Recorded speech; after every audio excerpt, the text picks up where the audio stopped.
आपण बघत आहात युवा सामना मीडिया। आज आम्ही आपल्याला औरंगाबादचे जिल्हा अध्यक्ष मुन्शी पटेल यांच्यावर हमला झालेला आहे आणि यांच्यासोबत यांचे 15 कार्यकर्ते घायल झालेले आहे। मुन्शी पटेल यांची तब्येत थोडीशी बरी आहे, परंतु बाकी त्यांच्यासोबत जे कार्यकर्ते होते त्यांच्यावर गंभीर असे वार करण्यात आलेले आहे।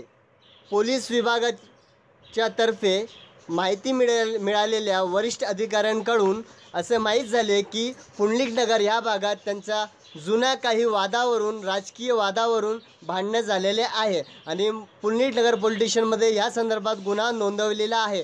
आमदार इम्तियाज जलील हे माणिक हॉस्पिटलमध्ये जाऊन सर्व लोकांची विचारपूस, कोणाला किती मार लागला आहे, काय कारण होतं यामागचं, आणि ही रंजिश कशी झाली आणि हे भांडणं कसे झालेत या संदर्भात इम्तियाज जलील यांनी स्वतः माणिक हॉस्पिटलमध्ये जाऊन सर्वांची सांत्वना केली। आणि तर आपण जाऊया माणिक हॉस्पिटलमध्ये आणि काय परिस्थिती आहे, तिथं काय घडलेलं आहे, कसल्या प्रकारे जे तर गंभीर स्वरूपाचे लोकांना मार लागलेले आहे कार्यकर्त्यांना MIMचे, बघूयात त्याचे काही चित्र।